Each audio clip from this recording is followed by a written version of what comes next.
Example number 19 page number 65 downstream and upstream. इस question में downstream और अपस्ट्रीम बहुत ज़्यादा यूज़ हुआ पड़ा है, इसलिए पहले इसी को समझना ज़रूरी है। डाउनस्ट्रीम का मतलब है ऑलरेडी वो डाउन में है और अप की तरफ जा रहा है, यानी आगे की तरफ बढ़ रहा है। ये वाली जो स्ट्रीमिंग होती है ये अप टू डाउन होती है, यानी कि पहाड़ों से नीचे आती हुई लहर वो हमारी अपस्ट्रीम होती है, और नीचे से आगे की तरफ बढ़ने वाली डाउनस्ट्रीम, यानी ये अप टू डाउन है और ये डाउन टू आगे की तरफ है। तो इसको डाउन टू अप बोल सकते हो, ये अप टू डाउन है। अगर कोई ऐसी स्ट्रीम है, स्ट्रीम मतलब पानी का भाव, तो उस हिसाब से यहाँ पर आपकी स्ट्रीमिंग आ गई है। अब यहाँ पे अपस्ट्रीम क्वेश्चन में दिया हुआ था, यहाँ बोल रहा था जो हमारी जो अपस्ट्रीम है वो 30 किलोमीटर है और डाउन स्ट्रीम है वो 44 किलोमीटर है, और इजिकल टू कितना टाइम लेगी वो 10 आवर्स। ऐसे ही दूसरे में बोला है कि 13 आवर्स में वो अपस्ट्रीम तो 40 किलोमीटर कवर करेगी और डाउन स्ट्रीम में 55 किलोमीटर कवर करेगी। और हमें निकालना क्या है, एक तो स्पीड निकालनी है स्ट्रीम की, और बोट में पानी कितना है, बोट किस हिसाब से चलेगी, क्या स्पीड रहेगी उसकी, कि जब उसमें पानी कितना होगा, डिपेंड करता है पानी कितना है, और उस हिसाब से हमारी बोट उस हिसाब से चलती भी है और स्पीड भी तय करती है। तो हमें ये पता होना चाहिए, तो वही हमें फाइंड करने के लिए बोला गया है। तो अब हम क्वेश्चन में जाएंगे, तो क्वेश्चन में यही लिखा हुआ है, अपस्ट्रीम में 30 किलोमीटर डिस्टेंस है और ऐसे ही डाउन स्ट्रीम में 44 किलोमीटर है, टाइम हमारी 10 आवर्स है। हम इसको लेट नहीं कर सकते, ये ऑलरेडी मेंशन्ड होता है कि हम अपस्ट्रीम में माइनस को लेकर चलते हैं, क्योंकि डाउन स्ट्रीम का मतलब है नीचे से ऊपर तो प्लस, ऊपर से नीचे तो हमेशा माइनस होता है। ऐसे ही अपस्ट्रीम में डिस्टेंस जो है 40 किलोमीटर है और जो डाउन स्ट्रीम है वो 55 किलोमीटर है, तो टाइम हो गया 13 आवर्स। तो हमें दोनों चीज़ें निकालनी है, speed of the stream and speed of the boat in the still water. तो यहाँ पर हम दो चीज़ों को लेट कर सकते हैं जो हमें फाइंड करनी है। Let speed of a stream is x and speed of the boat in still water y। यानी कि हमारे को जो निकालना था यानी फाइंड करना था, मैंने उसी को ही लेट किया है। जैसे हमारे क्वेश्चन में यहाँ पे बोला था, the speed of a stream and the speed of the boat in the still water, मैंने भी यहीं पर लेट किया है, speed of the stream and speed of the boat in still water Y, दोनों का अलग अलग। जब हम डाउन स्ट्रीम की बात करते हैं, दोनों स्पीड्स के बीच में प्लस लगा देंगे। ऐसे ही स्पीड ऑफ अप स्ट्रीम अगर हम करना चाहते हैं तो x माइनस वाई लगा देंगे। अब हमारे पास एक चीज़ और है कि देखो यहाँ पर का पता नहीं है, दो चीज़ें बोली गई हैं हमारे पास। यहाँ पर डाउन स्ट्रीम के हिसाब से दो चीज़ें बोली गई हैं, डाउन अपस्ट्रीम और डाउनस्ट्रीम पहली लाइन में दोनों चीज़ें हैं, एक को x एक को y मानेंगे, लेकिन कैसे मानेंगे वो देखना है हमें।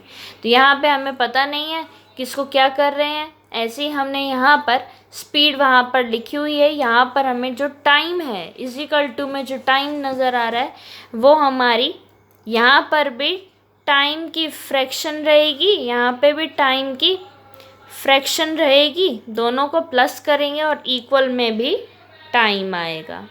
इसका मतलब है जो भी हमारा इक्वल में होता है उसी का ही फॉर्मूला हम यहाँ लगाते हैं। यानी कि फर्स्ट वाली जो इक्वेशन है उसमें टाइम दिया हुआ है, पीछे देखेंगे क्वेश्चन में तो हमें 10 दिया हुआ था, तो ऐसे ही हम यहाँ पर कर देंगे 10। लेकिन फॉर्मूले के हिसाब से टाइम का फॉर्मूला होता है डिस्टेंस अपॉन में स्पीड प्लस डिस्टेंस अपॉन में स्पीड। यहाँ हमें पता है इसके अकॉर्डिंग हम अपस्ट्रीम यूज़ करेंगे और यहाँ पर हम सेकंड के लिए डाउनस्ट्रीम का यूज़ करेंगे। डाउनस्ट्रीम दोनों का फॉर्मूला हम यूज़ करेंगे, तब जाके हम यहाँ पर दोनों को प्लस करेंगे इक्वल टू 10। तो इसका मतलब है अपस्ट्रीम में डिस्टेंस क्या था, अपस्ट्रीम में डिस्टेंस देखो अपस्ट्रीम में डिस्टेंस था हमारा 30, तो अपस्ट्रीम में डिस्टेंस है हमारा 30 और जो हमारी स्पीड है वो स्पीड आप ऊपर देखो, अपस्ट्रीम में स्पीड जो है वो x माइनस वाई है, तो x माइनस वाई आ जाएगा। ऐसे ही यहाँ पर प्लस डाउनस्ट्रीम के लिए 44 था और ऐसे ही यहाँ पर अगर हम डाउनस्ट्रीम देखेंगे तो x प्लस वाई है, इजिकल टू में हमारा जो आएगा वो क्या हो जाएगा, 10 हो जाएगा।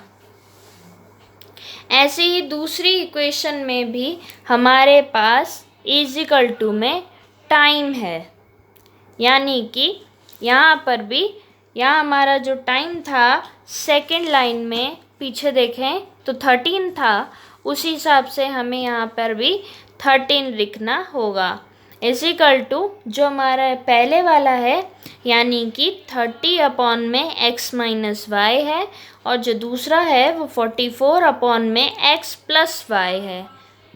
दूसरी कंडीशन में ये नहीं था, दूसरी कंडीशन में क्या था, जैसे हमने पहले इक्वेशन बनाई है बस हमें ऊपर चेंजेस करने हैं। हमारी अपस्ट्रीम सेकंड इक्वेशन में 40 थी और सेकंड स्ट्रीम में यानी कि डाउनस्ट्रीम में हमारा था 55, तो हम यहाँ पर 55 लिखेंगे इजिकल टू 13। ये हमारी दो इक्वेशंस हो गई हैं रेडी। और जो क्वेश्चन आपको नहीं आ रहा था एग्जाम्पल में आपको एक्सरसाइज 3.6 में जो ये वाला क्वेश्चन है, जब मैं आपको ये कराऊंगी तो आपको वो सॉल्व करना आ जाएगा एग्जाम्पल। तो ये और ये वाली सिचुएशन दोनों सेम है, तो जब मैं वो कराऊंगी तब आप ये सॉल्व कर सकते हो। आगे चलते हैं हम अपने नेक्स्ट एक्सरसाइज पर, नेक्स्ट क्वेश्चंस पे। तो हमारे पास क्वेश्चन नंबर 2 है, एक्सरसाइज 3.6 का क्वेश्चन नंबर 2 का फर्स्ट पार्ट क्या कह रहा है, रीड करते हैं।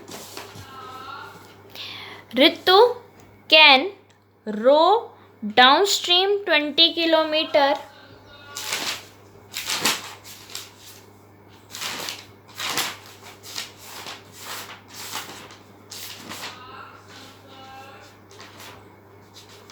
Wait a minute.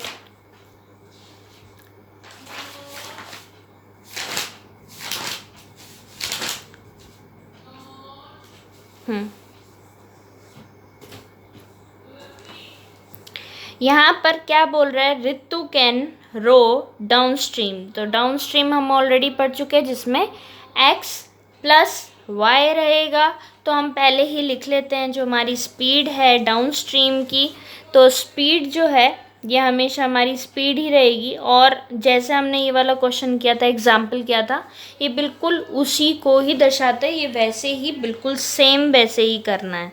तो हमें देखना है कि हमें क्या क्या दिया हुआ है। तो हमारे पास एक डाउनस्ट्रीम वर्ड है, ये क्वेश्चन भी डाउनस्ट्रीम और अपस्ट्रीम का ही है। तो अपस्ट्रीम डाउनस्ट्रीम में हमें पता है क्या करना होता है, x माइनस वाई रहता है और अपस्ट्रीम में x प्लस वाई रहता है, एग्जाम्पल में मैं बता चुकी हूँ। तो हम आगे चलते हैं क्वेश्चन पे। तो इसका मतलब है कि क्या कहना चाह रहा है, ये कहना चाह रहे हैं कि हमारा जो डाउनस्ट्रीम है 20 किलोमीटर है, 2 आवर्स है, जैसे हमें पहले बताया गया था। ऐसे ही यहाँ पर अपस्ट्रीम जो है, अपस्ट्रीम और डाउनस्ट्रीम का अलग अलग बताया गया है। अपस्ट्रीम का जो डिस्टेंस लेवल है वो 20 किलोमीटर है जो बोल रहा था, तो अपस्ट्रीम में डाउनस्ट्रीम में है, तो मैंने यहाँ गलत लिख दिया है, अपस्ट्रीम बाद में देख लेंगे, यहाँ पे डाउनस्ट्रीम लिख रही हूँ। डाउनस्ट्रीम का डिस्टेंस है 20 किलोमीटर। अब अपस्ट्रीम में जाते हैं। अपस्ट्रीम में लिखा है कि 4 किलोमीटर है, अपस्ट्रीम में जो है वो 4 किलोमीटर है, तो यहाँ चेंज कर देते हैं, ठीक है। और अब पहले डाउनस्ट्रीम बोल रहा था, तो डाउनस्ट्रीम में 20 किलोमीटर था और 2 आवर के लिए, तो यानी कि डिस्टेंस ये है और टाइम हमारा 2 आवर है, जो टाइम है हमारा 2 आवर है। और ऐसे ही अपस्ट्रीम के लिए हमारे पास भी 2 आवर्स है, यानी दोनों में सेम आवर है हमारे पास। ठीक है, टाइम विल बी सेम। तो हमारे पास बचा क्या, स्पीड, क्वेश्चन मार्क है, स्पीड हमारे पास यहाँ क्वेश्चन मार्क है, और जो ये लेट करे हैं वो स्पीड ही दर्शाते हैं। ये हम पहले भी एग्जाम्पल में पढ़ चुके हैं, तो उस हिसाब से हमें इसको स्पीड मान के चलना है। तो इसका मतलब है वही बिल्कुल सेम आपकी रहेगी, लेट स्पीड। आगे क्वेश्चन पहले पढ़ लेते हैं, क्या कह रहा है आगे, find her speed of rowing in still water and the speed of a current. तो ऐसे ही बिल्कुल लिख लेंगे। क्या बोल रहा था ये, speed of rowing in still water is equal to X मान लो, और ऐसे ही दूसरे स्पीड को speed of the current, same statement भी लिख सकते हो जो हमने एग्जाम्पल में लिखी थी, गलत नहीं मानी जाएगी, तो इसको आप y लिख सकते हो। अब हमारे पास एक x है और एक हमारे पास y है, तो दैट मीन्स हमें क्या करना है, टाइम हमें दिया हुआ है, डिस्टेंस भी हमें दिया हुआ है, और जो हमारी स्पीड है वो हमारी x और y से रिलेटेड है। तो चलते हैं क्वेश्चन को अंजाम देने तक। अब हमारे पास क्या है, अब हमारे पास इज इक्वल टू में यहाँ पर भी वही है कि हमारा फॉर्मूला लगेगा टाइम का और प्लस टाइम का फॉर्मूला, क्योंकि हमारा इज इक्वल टू में टाइम दिया हुआ है, क्योंकि ज़्यादातर हम इन क्वेश्चनों में टाइम का ही फॉर्मूला लगाते हैं। एक तो ये अपॉन में हो जाता है, और दूसरा हमारा मोस्टली जो टाइम है वो दिया हुआ होता है, तो इजी रहता है। वहाँ तो आप चाहो तो किसी और का भी फॉर्मूला लगा सकते हो, लेकिन जो हमारी कैलकुलेशंस हैं वो एक्यूरेट जो होती है हमेशा, जो एक्स वाई वगैरह में नहीं होती, कांस्टेंट होती है, वो मोस्टली टाइम दिया होता है। टाइम कभी भी फ्रैक्शन में नहीं होता और ना ही एक्स और वाई में होता है, इसीलिए हम इसको हमेशा इक्वल में, आप बहुत बार देखोगे कि टाइम ही नज़र आ रहा है। हाँ, ऐसे केस भी हो सकता है कि यहाँ पर टाइम की जगह कुछ और आ जाए, लेकिन मोस्ट प्रोबेबली टाइम कभी भी एक्स वाई में नहीं आता। बहुत ही कम रेंजेस होते हैं कि जहाँ पे हमें टाइम को लेट करना पड़े। क्वेश्चन आते हैं वैसे, पर मोस्टली टाइम हमें दिया हुआ होता है। तो टाइम जो हमारी है, जिसका फॉर्मूला है, क्या रहता है, डिस्टेंस अपॉन में टाइम प्लस डिस्टेंस अपॉन में टाइम। ये आपका पहली कंडीशन के हिसाब से। अब ऊपर देखेंगे तो हमें ऑलरेडी दिया हुआ था, डिस्टेंस है हमारे पास 4, सॉरी टाइम नहीं, यहाँ पे डिस्टेंस अपॉन में स्पीड रहेगा, क्योंकि टाइम का तो फॉर्मूला लगाना है। तो डी हमारा क्या है, 4 है, और स्पीड हमारी क्या है, क्वेश्चन मार्क है, यानी x माइनस वाई है। ठीक है, और ऐसे ही हमारे पास पहली कंडीशन में यही है, तो इसका मतलब है यहाँ पर प्लस का कोई रोल नहीं है। ठीक है, तो ये ध्यान रखना कि जब हमारे पास पहली इक्वेशन में सिर्फ d और t दिया हुआ है, ऐसे ही इक्वल में भी एक टाइम d और डिस्टेंस अपॉन स्पीड दिया हुआ है, तो और हमारे पास टाइम प्रॉपर दिया हुआ है। टाइम हमें दिया हुआ है 2 और डिस्टेंस हमें दिया हुआ है 20 अपॉन में x प्लस वाई, यानी कि ये अप स्ट्रीम नहीं है, डाउन स्ट्रीम पहले बोला था, तो हमने डाउन स्ट्रीम का निकाल लिया। दूसरी लाइन में अप स्ट्रीम बोल रहा था, तो हम अप स्ट्रीम भी निकाल लेंगे बिल्कुल सेम तरीके से। तो ऐसे ही यहाँ पर आ रहा है हमारा टाइम हमारा 2 है और डिस्टेंस जो है वो हमारे पास 4 है अपॉन में x माइनस वाई है। तो यहाँ हमारा जो कंसेप्ट है वो अप स्ट्रीम का है। यहाँ से आप पहली इक्वेशन निकाल लोगे, पहली इक्वेशन कैसे निकालोगे, क्रॉस इनटू करके। आई होप सो हो जाएगा ये, तो मैं ये करके नहीं दिखा रही हूँ। उसके बाद अगर कोई प्रॉब्लम आती है तो सिंपल इक्वेशन में कन्वर्ट हो जाएगी। तो यहाँ पर आप कोई भी मेथड यूज़ कर सकते हो। यहाँ अपॉन में इक्वेशन नहीं आ रही है, क्योंकि अपॉन में हमने क्वेश्चन को लेते हैं। ज़रूरी नहीं है कि हमारा मतलब जब क्वेश्चन कंसेप्ट कंप्लीट हो जाता है तो ये सिंपल बन जाती है। फिर आप चाहे एलिमिनेशन मेथड से करो, चाहे सब्सटीट्यूशन मेथड से, आंसर आ जाएगा और सेम आता है कोई भी मेथड अगर आप यूज़ करते हो तो। अब क्वेश्चन नंबर सेकंड पे चलते हैं। सेकंड का है हमारा फर्स्ट नहीं, सेकंड क्वेश्चन है। हमने टाइम्स एंड वर्क किया था, उसमें इस तरीके के क्वेश्चंस आए थे।